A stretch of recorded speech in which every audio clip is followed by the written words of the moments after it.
this on? Yeah.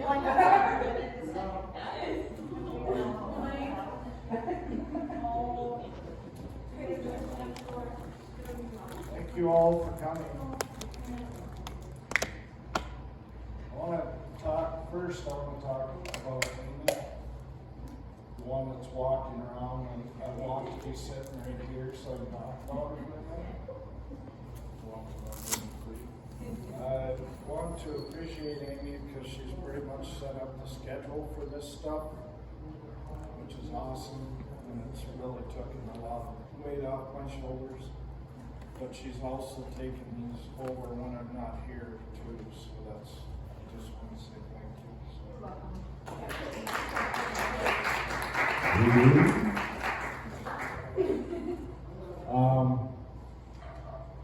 Part of our show is not here today, so my wife Nicole will be speaking for the first time in her life. I hope you guys give her a nice warm welcome when it's her turn. Deb from Support Within Reach is here today. I don't know a lot about this, That's why she's here. but that's why she's here.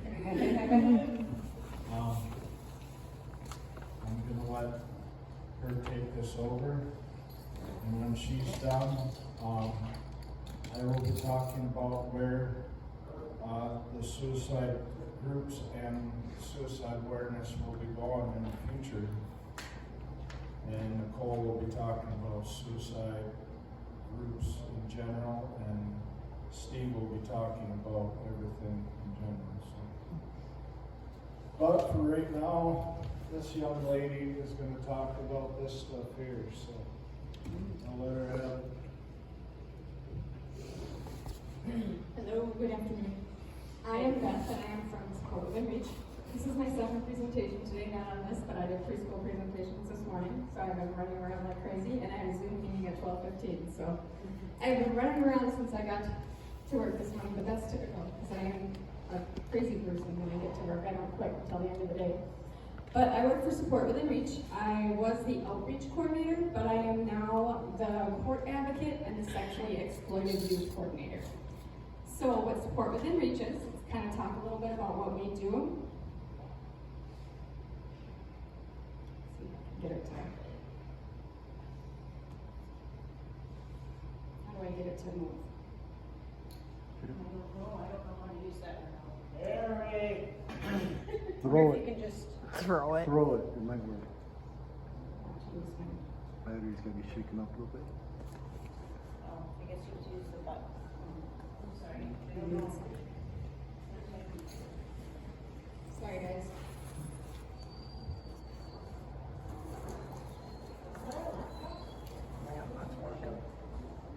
If you guys can give me 20 seconds, I'm gonna plug mine in.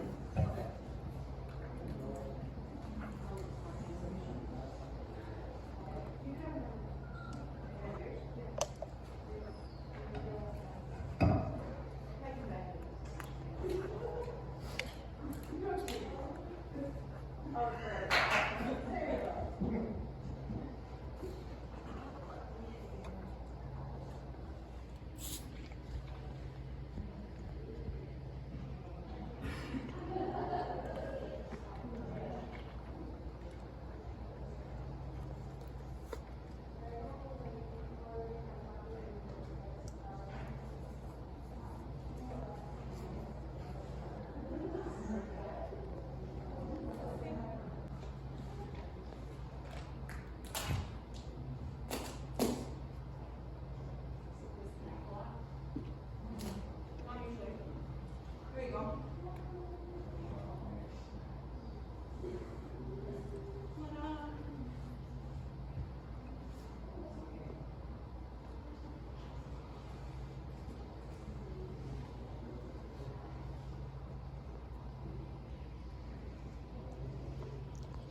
All right, there we go.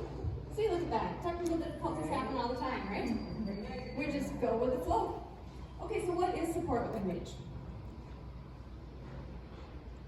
You're supposed to do that. Port Within Reach is a private nonprofit sexual violence resource center. We are the second oldest sexual assault program in Minnesota. We are the largest standalone sexual violence organization in Minnesota. And we have very few people working there right now, but we are the largest one. Mhm.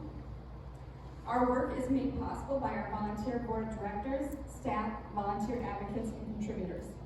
So right now, what we do have for staff, I will let you know, all our services are free, confidential, and available to all age groups. In Grand Rapids, right now, what we have is we have executive director. Our county supervisor just became our executive director. So our executive director is Katie Carpenter. And one of our coordinators just became the county supervisor. So we have a county supervisor, Ashley Bird, and then we have myself. So we have 3 people, and we have 2 that are in administration and myself. So, but we all work really, really hard. That is the one thing about us. We are all very passionate about what we do, and we know we're very passionate about what we do. We work super hard. Our mission is to reduce the impact and harm of sexual violence in the communities we serve. So this is the Port Within Reach service area map. We also have other areas. That's why we are the largest. We have Itasca and Aiken right now. Itasca County, we cover Aiken as well. So if we get a hospital call to Aiken County, when Itasca County, there's 2 advocates that cover Itasca County, when we cover the phones. Ashley and I cover the phones. We do it 5 days on, 5 days off. We go to Aiken if there's a call.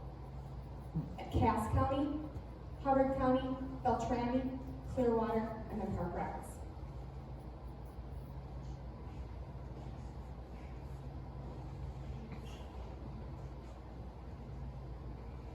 Here's our office locations. Do you guys know where we're located at? Okay, so Port Within Reach, you guys know where Sandy's Pizza is? Yeah, that's always the easy one. We're right across the street from Sandy's Pizza. We're in the same building as Aesthetic Salon.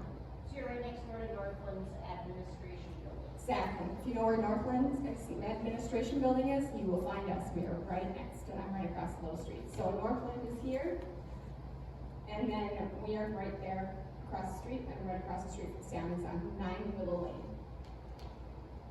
And then this is our office in Aiken.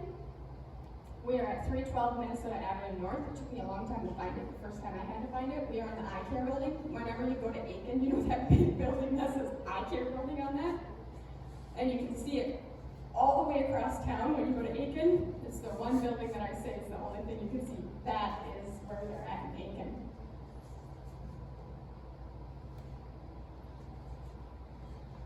And then we have a Beltrami office. It's at 1510 Bemidji Avenue. And a Cass office at 609 Minnesota Avenue.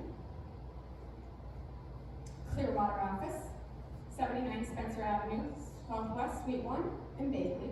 And a Hubbard office in Park Rapids. Did you guys know that every 68 seconds, an American is sexually assaulted? 1 out of every 6 American women has been the victim of an attempted or completed rape. There's also male college students that are at risk.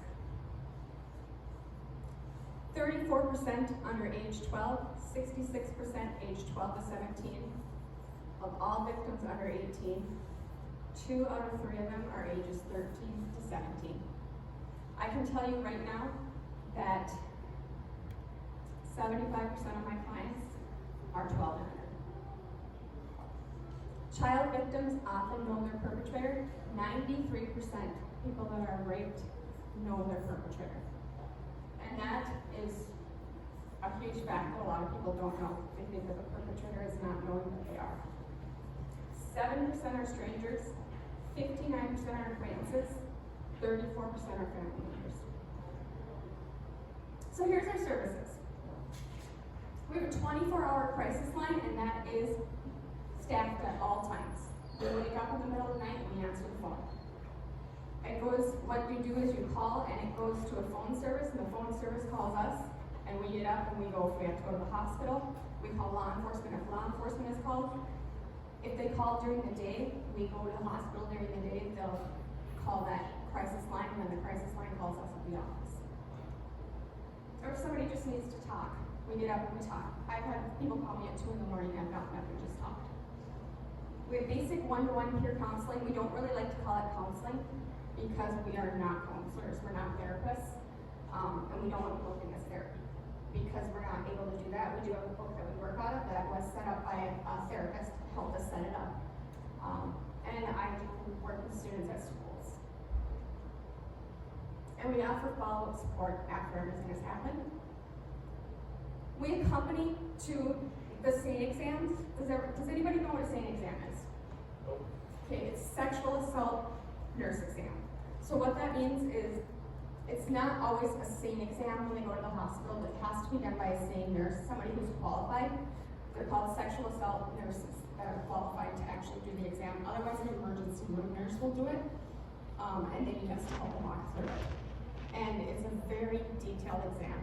It's very invasive, and it's very scary, very, very scary. And we sit there with them through the whole thing. We talk them through it. We're just the people who really are the voice. We're advocates. We know what an advocate is. An advocate is a voice for someone. So we sit there, and if something's really invasive, we'll make sure that we say, hey, you need a break. We watch their faces really close to say, do you need a break right now?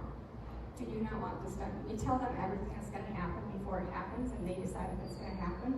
We help them decide if they want law enforcement. If they do not want to report, they do not have to report. You never, ever, ever have to report a crime like this. If you are raped, you never have to report the crime. It's your decision. And so we help out with law enforcement advocacy.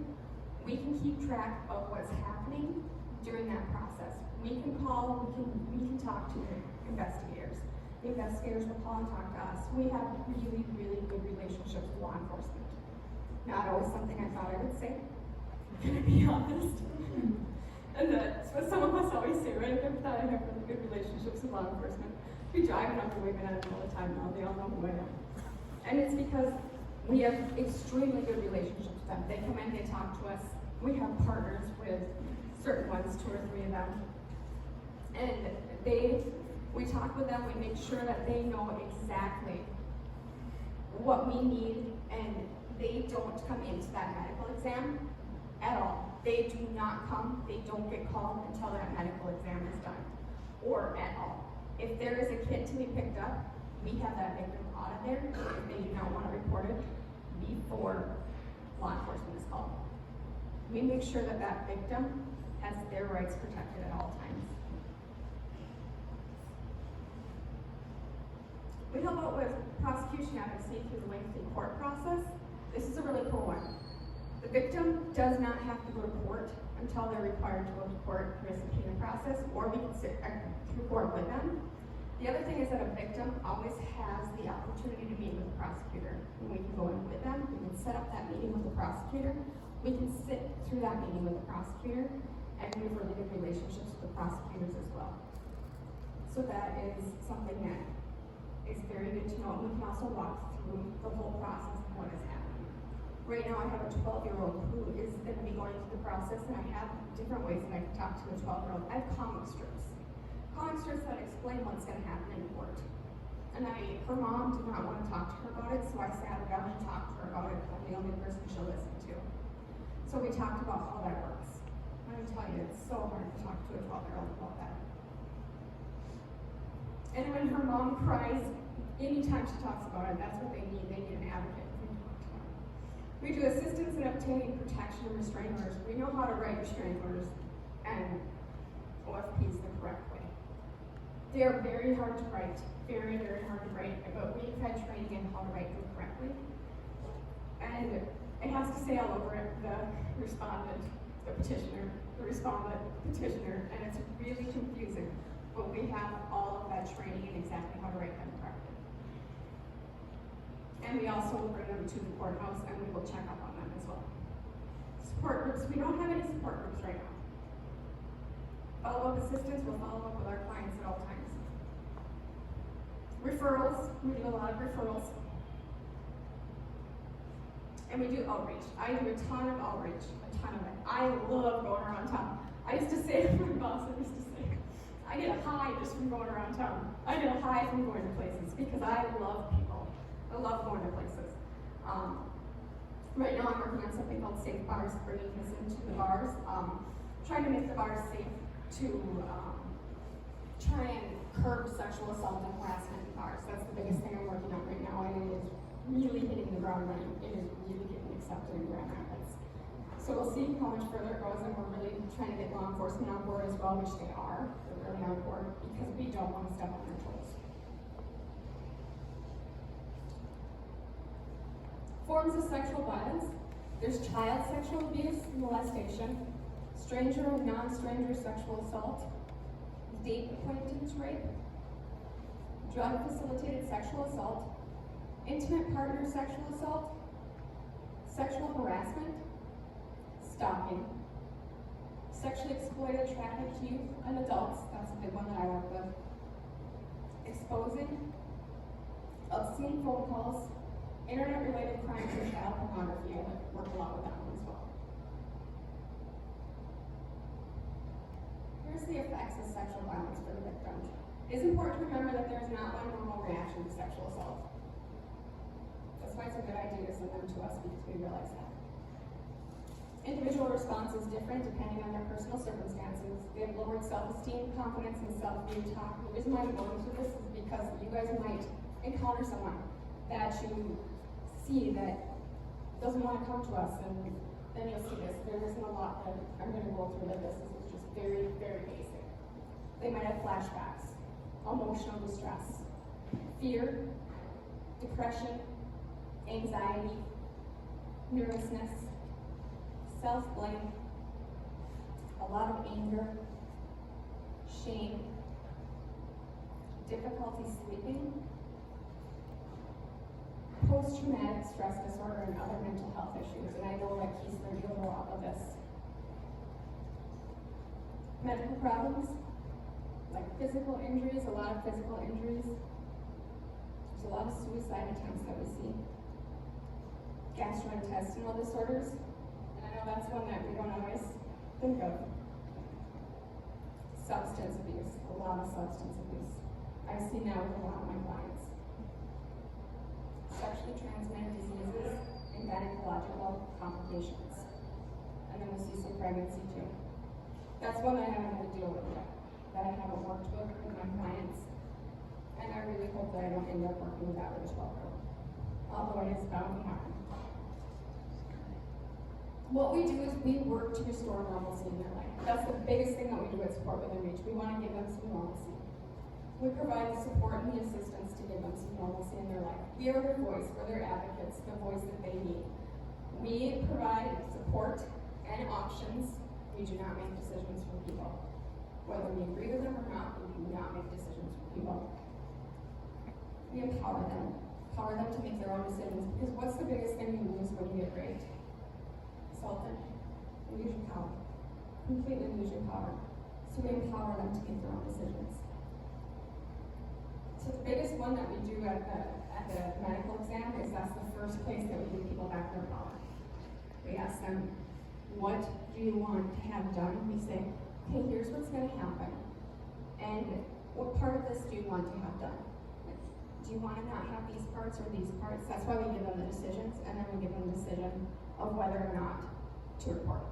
Because that is putting the power back on the table. Validation. Biggest thing we say is, it's not your fault. We also work on situational awareness though, so it doesn't happen again. Understanding and knowledge, which is that situational awareness. We listen. We provide all the options and we review possible consequences. So when we give those options, we make sure we give the consequences with each option. We provide guidance in setting goals, and we offer reassurance. We give a lot of positive reinforcement, a lot of it.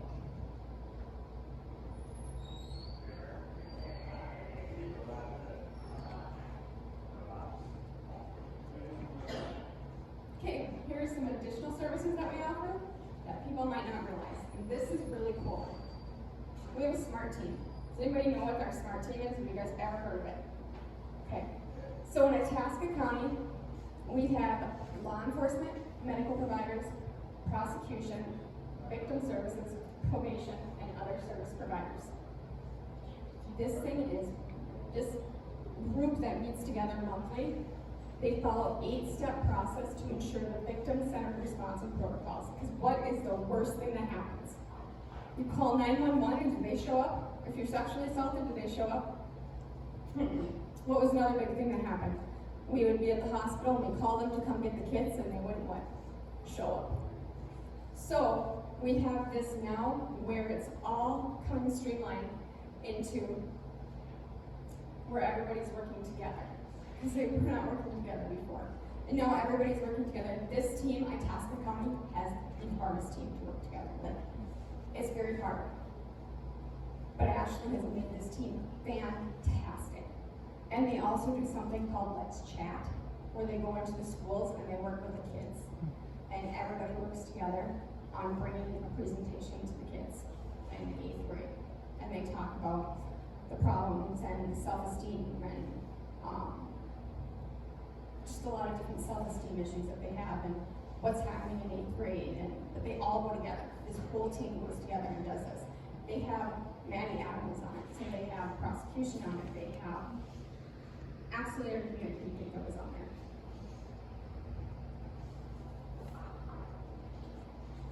We have a sexual assault nurse examiner program.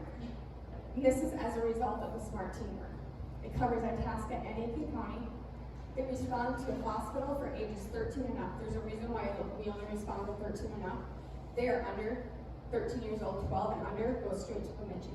The reason why they go straight to Bemidji is there's a family advocacy center there, and that is where they go for their exam.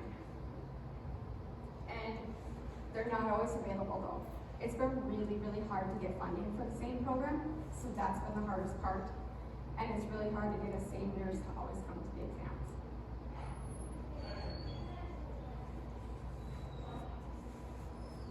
We have a community action volunteer program. We accept volunteers and interns. You have the same extensive 40-hour training that we have when you're a volunteer, because you answer the phones and you go to the hospital, so you need to have that volunteer training. This is the cool one that a lot of people don't know about, and Amy said she didn't know about it today. We have the Prevention, Education, and Awareness Program. We go into preschools, we offer body safety, that's what I did this morning. Middle school does Let's Chat. High school, or the college, we do new student orientation. So I did new student orientation at college. Did a lot of situational awareness this year. I made a whole new slideshow. It was really interesting because one of the videos is called Consent is a Cup of Tea. And it's pretty funny because it just goes through the whole thing where they compare, you would not pour a cup of tea down somebody's throat who was passed out. If somebody says they don't want a cup of tea, you wouldn't make them have a cup of tea. It just goes through this whole cup of tea thing. And it's so ridiculous that you're just like, why? It's ridiculous. And then at the end of it, it says, if you wouldn't make somebody have a cup of tea, why would you make somebody have sex? And it just is so ridiculous. And they all were like, oh, that makes sense. And then there's also another one that literally goes to the situational awareness and the bystander intervention. Of it goes right up to right before a woman gets raped, and then it goes all the way backwards of if somebody would have helped her. And if each person would have helped her, how they could have stopped it. So that's a big thing we're trying to get into the college is bystander intervention. And they really want it. Chemically dependent, developmentally disabled, and youth at risk.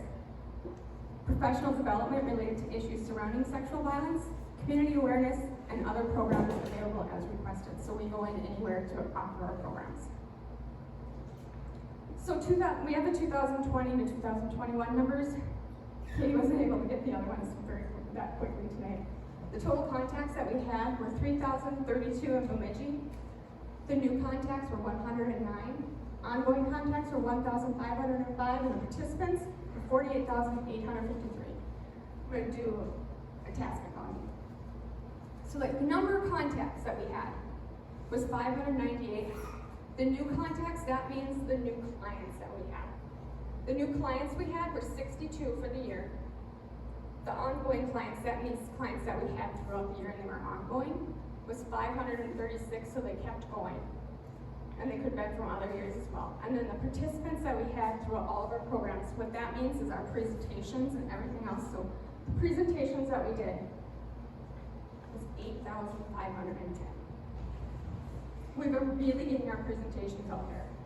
Right now for preschools, I have 24 presentations set up. What questions do you guys have? You do anything in the high school? What we're trying to get set up in the high school right now, thank you. So the BCA came into the high school. Because as everybody knows, or if you don't know, the high school is having a lot of problems right now with sexting. They're having a lot of problems with kids sending naked pictures places. And they're having a lot of problems with, right now, there's somebody out there, or people out there, who are asking the hockey players to send these naked pictures.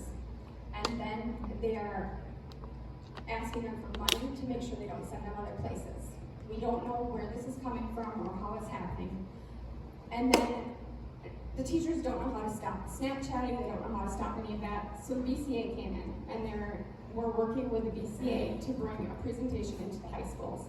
So myself and two other SCY people, the sexually exploited youth, and our regional navigator are going to go into the high school and they're going to offer presentations. The other thing that I'm looking at doing is there's a presentation for parents, and the presentation for parents talks about all of the internet safety. It talks about the internet safety, how to stop it, how to stop some of the different controls that you can do on the cell phones, some of the different, I don't know if you guys know, but there is little app icons that kids can put on their phones where they click on them and it's not the same app. Like they put Internet Explorer and it's actually Snapchat. There's things like that. My niece does it a lot and she's really angry that Aunt Beth knows what it is. She really, really hates that I am a sexually exploited youth coordinator. She really hates it because I know all this stuff. And what it does is it just educates the parents, and it's really good education, like really, really good education. So we're going into the high schools to offer this. Grand Rapids High School is the first one. They want the BCA in there. BCA is not able to come in right now, but the BCA is teaching us the full presentation. And it's a really good presentation on advanced internet safety. It's a really good presentation. It's offered right from the Minnesota Department of Health. And the Office of Justice is the one who puts it on as well. It's called NetSmarts. What about TikTok? That's dangerous. TikTok's very dangerous. Very, very dangerous. It's more dangerous than a lot of people know. Yes? When you meet with the young, like 13, 12, do you have to get parent consent, or do parents have to be in the room, or how does Good question. that all work? Here's the thing. With 13-year-olds, they can actually sign consent forms that give their own consent. And their parents don't have to be in the room for meeting with them. Do they have to know about it? Like The parents yeah. do have to know that something has happened, but the kids, what we want is we want the kids to be able to meet with us without the parents, and then we do not have the parents as a client. So the kids are, like, if I had a 12-year-old, their parent would not be my client, because we want the 12-year-old to feel comfortable to talk with me. But they can sign their own forms, and then if the kid says, I don't want you to tell my mom and dad this, then I would not tell their parent that. Unless it's something like, I'm going to commit suicide, I'm going to hurt someone else. If it's a child protection issue, then I'm a mandated reporter and I have to say something. That's a good question.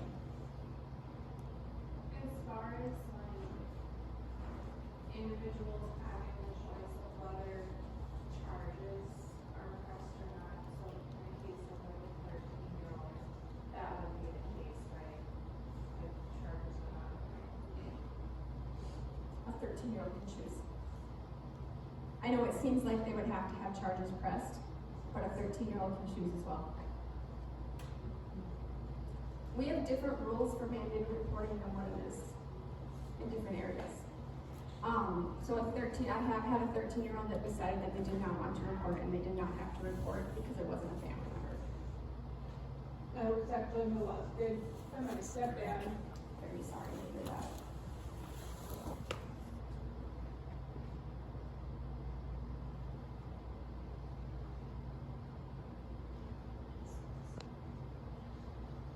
there anyone else?